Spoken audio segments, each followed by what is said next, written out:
Halo pemirsa, apa kabar? Semoga sehat selalu, kembali berjumpa dalam program VOA Global Report dari New York City. Saya Randy Wicaksana. Pemirsa, Donald Trump dinyatakan sebagai pemenang pemilu Presiden Amerika Serikat 2024 dan akan memulai periode keduanya pada Januari 2025 hingga tahun 2029. Nah, Donald Trump ini punya sekitar 11 minggu untuk menyiapkan transisi ke pemerintahannya. Prosesnya kira-kira seperti apa? Kita simak grafik visual berikut ini.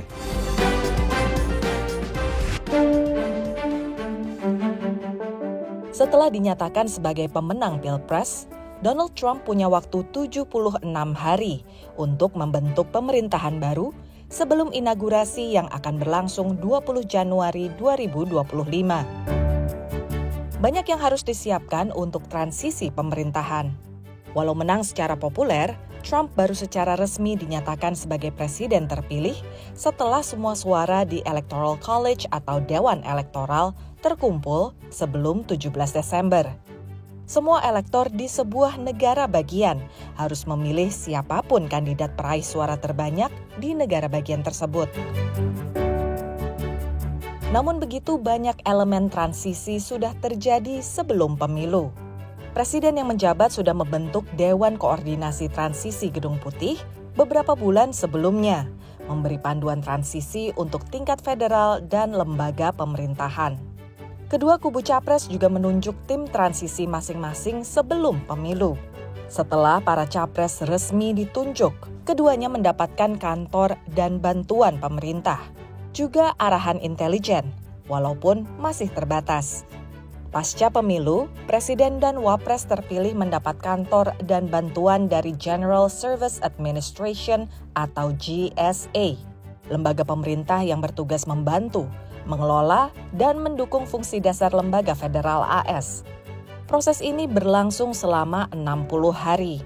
GSA menyortir kandidat untuk posisi-posisi kunci di pemerintahan, juga berkoordinasi dengan lembaga-lembaga pemerintah untuk logistik penerimaan staf baru.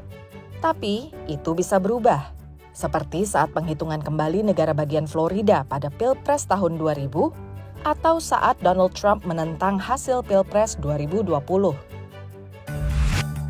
Bahkan transisi yang mulus pun punya tantangan.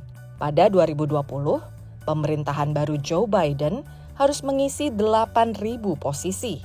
4.000 diantaranya untuk jabatan politis. Calon pelamar di banyak posisi harus diperiksa untuk mendapatkan security clearance atau izin akses informasi rahasia tingkat tinggi. 7 bulan setelah pelantikan Biden, 2/3 posisi penting di bidang keamanan nasional masih belum terkonfirmasi. Pada periode transisi, presiden yang akan diganti menjadi lame duck, yang kekuasaannya berkurang, tapi masih punya kesempatan untuk melakukan berbagai hal, misalnya memberi grasi. Salah satu tradisi transisi kepresidenan Amerika yang paling terkenal adalah pesan pisah sambut. Sejak masa Ronald Reagan, para presiden AS menulis surat pribadi ke penerusnya, yang ditinggalkan di meja kantor kepresidenan, The Oval Office. Dari Washington DC, VOA. Pemirsa, usai dari Tiongkok, Presiden Prabowo Subianto lanjut terbang ke Amerika Serikat dan bertemu dengan Presiden Joe Biden. Berita selengkapnya kami rangkum dalam Global Highlight.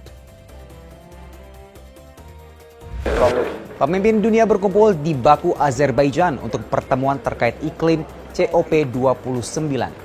Tahun ini, rekor temperatur panas kembali terpecahkan. Utusan iklim AS John Podesta sebut khawatir terkait partisipasi AS dalam isu iklim di bawah Donald Trump yang pernah bawa Amerika keluar dari perjanjian iklim Paris.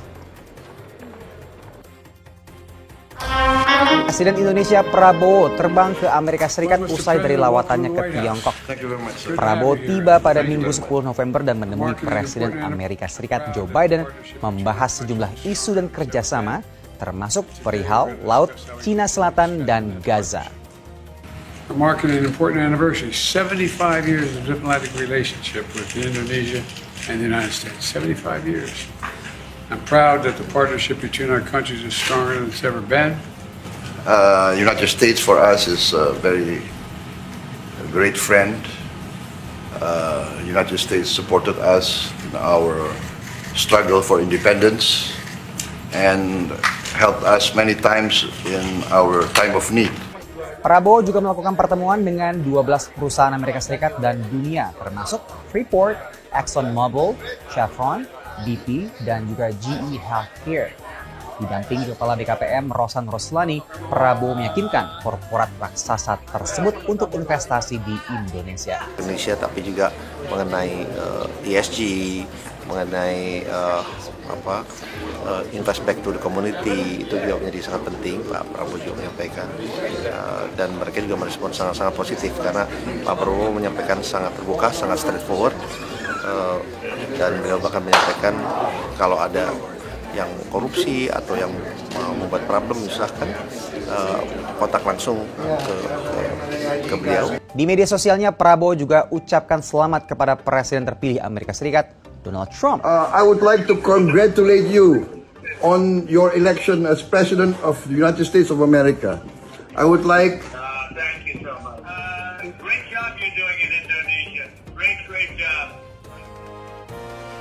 Dan pemirsa, kunjungan Presiden Indonesia Prabowo Subianto ke Amerika Serikat akan dibahas lebih lengkap dalam segmen kedua oleh rekan saya Arya Budianto dari Washington DC. Ane, silahkan. Ya, Randy dan pemirsa, sehabis ini saya akan mengajak Anda menyimak analisa lawatan Presiden Prabowo Subianto ke AS, termasuk bagaimana pengaruhnya terhadap hubungan antara RI dan AS, hanya di VOA Global Report.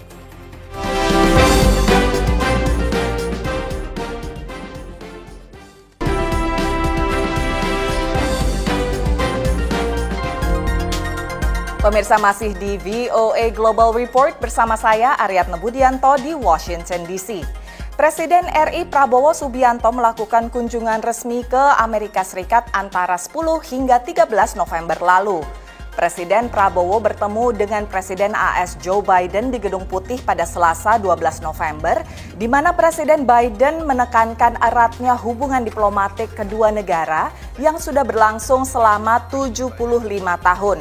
Sejumlah poin yang dibahas mencakup kerjasama kedua negara di bidang ekonomi, HAM dan demokrasi, lingkungan, dan keamanan, seperti peran Indonesia dalam memerangi krisis perubahan iklim lewat energi terbarukan, serta memperdalam kemitraan strategis, termasuk kerjasama di bidang keamanan di kawasan Indo-Pasifik, termasuk Laut Cina Selatan dan stabilitas di Gaza. Selengkapnya dalam liputan tim VOA dan Yuni Salim berikut ini.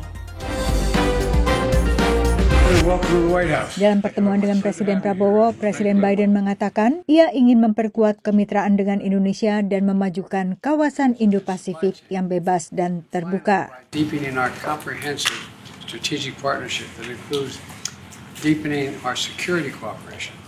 We'll discuss also global challenges including the Gaza and the South China Sea. Sebelum ke Washington, Prabowo bertemu Presiden Tiongkok Xi Jinping di Beijing dan keduanya menandatangani kesepakatan untuk bersama-sama mengembangkan sumber daya maritim dekat Kepulauan Natuna. VOA bertanya kepada Gedung Putih apakah Biden secara khusus merujuk pada kesepakatan ini dalam pertemuannya dengan Prabowo. We continue to encourage Indonesia to work with their legal experts to make sure any agreement they make with the PRC is in according with international law. Dalam pernyataan bersama seusai pertemuan bilateral, Presiden Biden dan Presiden Prabowo menggarisbawahi dukungan kuat untuk menghormati hak kedaulatan dan yurisdiksi negara pantai atas zona ekonomi eksklusif sesuai dengan hukum laut internasional, khususnya Konvensi UNCLOS 1982.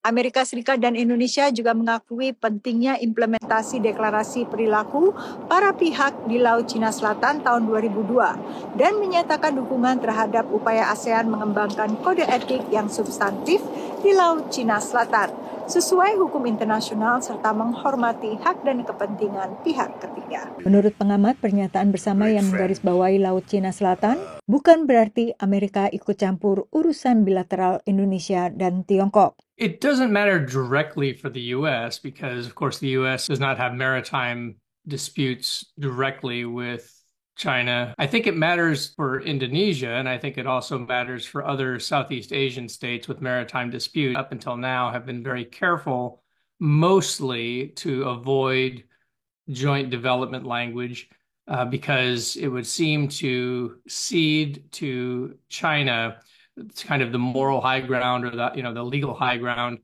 that somehow their claims have merit. Menurut pengamat lain, sebenarnya tidak ada klaim tumpang tindih di Laut Cina Selatan antara Indonesia dan Tiongkok. Letak masalah utamanya adalah di kalimat bahwa kita ada overlapping claim. Karena pada 10 tahun ke belakang, itu sebenarnya posisi kita udah jelas. Ya, kita nggak ada overlapping claim dengan Cina. Jadi ini kita semacam terjebak kalau menurut saya. Ya, dengan kita ada satu paragraf itu, kita terjebak bahwa akhirnya apa? Kita mengakui bahwa kita ada overlapping claim dengan Cina berdasarkan hal yang udah ilegal menurut hukum internasional itu. Analis lain mengingatkan pentingnya menjaga netralitas di kawasan. Indonesia adalah negara penggagas free and open Indo-Pasifik. Berarti kita mengutamakan hukum internasional dan juga kita membuka kawasan kepada negara-negara adidaya untuk berkontribusi secara positif di kawasan. Presiden Prabowo juga menghadiri undangan makan malam dari Menteri Luar Negeri Amerika Antony Blinken dan menerima kunjungan Menteri Pertahanan Lloyd Austin sebelum melanjutkan lawatannya ke Peru untuk menghadiri KTT APEC, kemudian menghadiri KTT G20 di Brazil. Dari Washington DC, Yuni Salim dan tim VOA. Sebelumnya Presiden Prabowo juga sempat berbincang dengan Presiden terpilih AS Donald Trump via telepon. Donald Trump akan memulai pemerintahannya pada 20 Januari 2025. Bagaimana potensi hubungan RI dan Amerika Serikat, terutama dengan sikap Trump selama ini terhadap Tiongkok? Berikut proyeksinya. Dengan kemenangan Donald Trump dalam Pilpres Amerika Serikat, maka sebagai mitra dagang dekat Tiongkok dan juga mitra strategis komprehensif bagi Tiongkok maupun Amerika Serikat, Indonesia di bawah Prabowo Subianto berada dalam posisi sulit. Trump may push them to try to explicitly decide which superpower to align themselves with, which is something that none of the major Southeast Asian countries other than the Philippines is not in line with Indonesia's historical commitment to non-alignment and to having many friends and few enemies. Pada saat yang sama, penekanan Trump pada hubungan pribadi dengan pemimpin negara lain bisa mendekatkan kedua negara. Yes, sir. Everything good? Yes, sir. And I also had the honor of hosting Mr. Jared Kushner, and I hope to keep in touch with him. That's good. Well, whenever you're around, you let me know, and I'd like to also get to your country sometime. It's incredible, the job that you're doing is incredible. Apalagi dengan latar belakang militer Prabowo. Trump kind of like former military, like macho, strongman type leaders. He's talked about leaders like that all over the world that he likes. And Prabowo definitely fits into that type, even though he talks now about being a grandfather and all of that, he still definitely fits into that type. Saat masa jabatan pertama Trump, pemerintah Amerika Serikat juga kembali menerima Prabowo, yang saat itu Menteri Pertahanan, untuk menegosiasi pembelian peralatan tempur.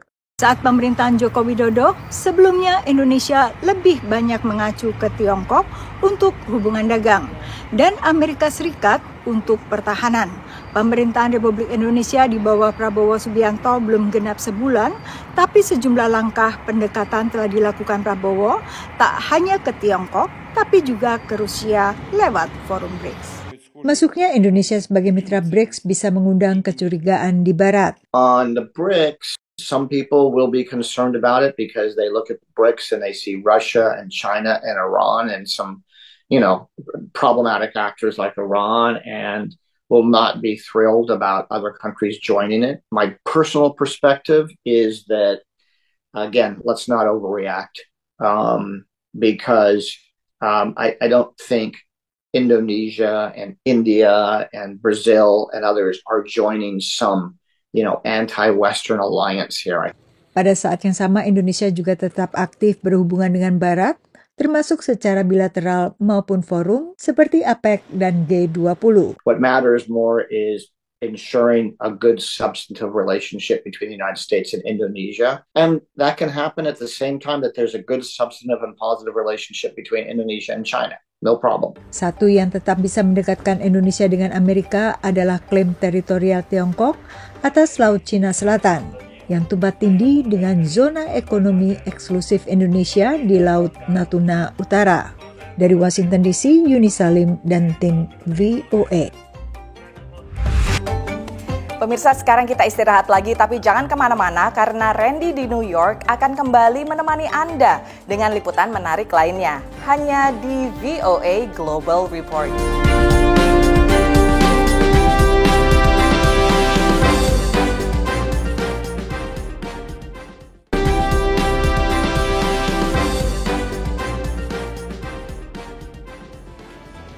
Welcome back to New York City, pemirsa. Kita ke berita berikutnya. Kerjasama riset orang utan antara Rutgers University, New Jersey, dan Universitas Nasional Jakarta telah berlangsung sejak tahun 2011. Ada ratusan mahasiswa yang melakukan riset di Stasiun Penelitian Orang Utan di Kalimantan Tengah. Program akademis ini jadi wadah pertukaran budaya juga di antara para mahasiswa. Kita simak berita selengkapnya.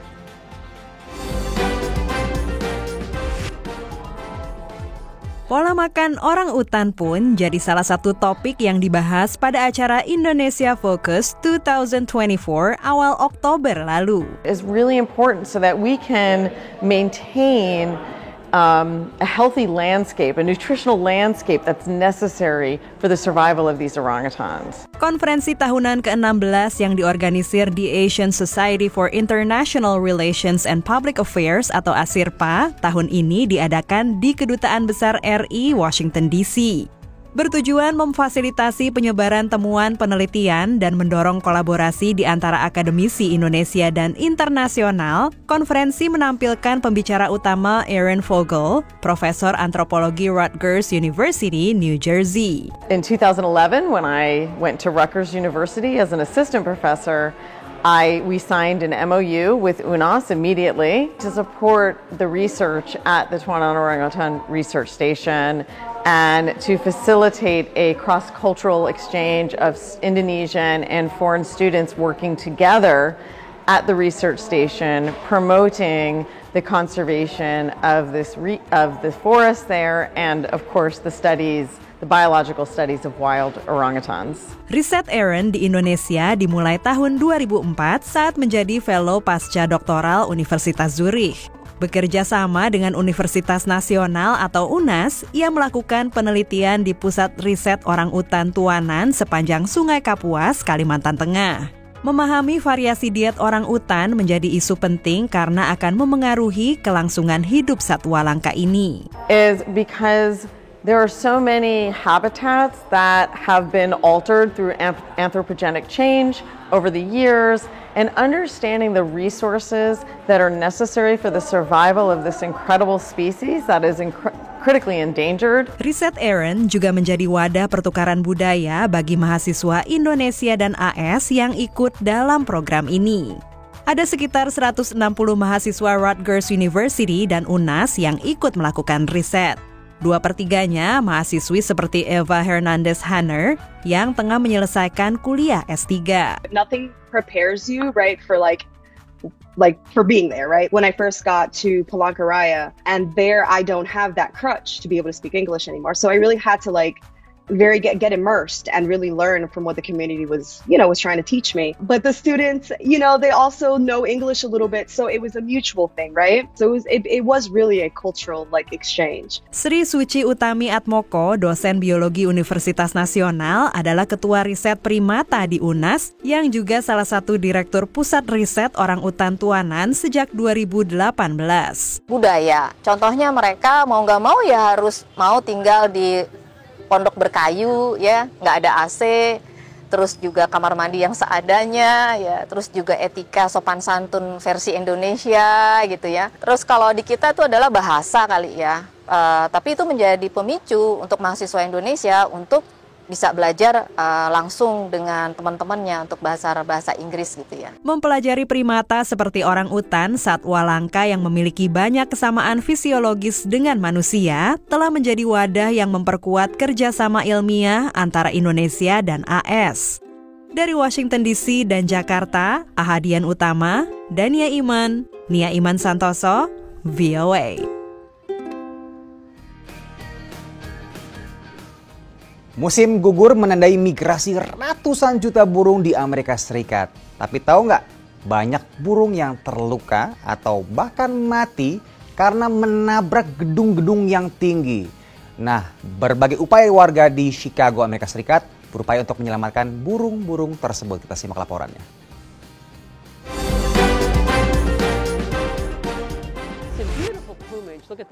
Burung pipit putih ini tampak linglung dan kebingungan. Kemungkinan besar, ia adalah korban tabrakan jendela yang ditemukan dalam keadaan syok di trotoar pusat kota Chicago. Setiap musim gugur mulai bulan September, kelompok-kelompok konservasi di Chicago menemukan ratusan burung di jalanan kota, terbunuh atau terluka setelah menabrak gedung-gedung. Of the birds that we recover, about 70% of them are dead and about 30% of them are injured. Banyak burung lahir dan besar di kawasan jarang penduduk di Kanada. Mereka tidak terbiasa melihat gedung seperti di Chicago, apalagi menghindarinya ketika terbang. Ear-like, and it looks like the sky or the trees that are reflected, and they think that's a real thing they can fly towards. Salah satu bangunan yang banyak memakan korban adalah gedung pertemuan di tepi danau kota. Pada musim gugur tahun lalu, sekitar 1.000 burung yang sedang bermigrasi mati dalam satu malam setelah menabrak gedung tersebut. And I knew there'd been a big movement, and I thought, oh, McCormick Place will have killed a lot of birds, and I was thinking maybe 100. And when I came in, every surface in the prep lab was covered with dead birds. Pada musim gugur tahun ini, gedung tersebut memasang kaca film baru untuk membantu burung melihat. We don't have a lot of data, it just started this fall, but at this point it looks like it's made a huge difference. Sementara burung-burung yang terluka dibawa ke pusat rehabilitasi satwa setempat untuk dirawat. Pada puncak migrasi, pusat rehabilitasi ini bisa menerima 200 ekor burung. Meski burung-burung tersebut tampak syok, seringkali luka-luka yang dialami bersifat ringan dan cepat dipulihkan. Fractures heal very, very quickly in these guys. For shoulder fractures, they tend to heal very well, even if they're small or large birds. Soft tissue trauma generally heals pretty well. Berkat kerja keras para sukarelawan yang menyisir jalanan, pemilik gedung yang merenovasi bangunan, dan keterampilan staf dokter hewan, banyak burung yang dapat kesempatan kedua untuk melanjutkan migrasinya. Dari Chicago, Illinois, demikian laporan tim VOA. And that's it, VOA Global Report episode pekan ini. Kita jumpa lagi di episode baru minggu depan. Simak di YouTube VOA Indonesia. Saya Randy pamit. Sampai jumpa.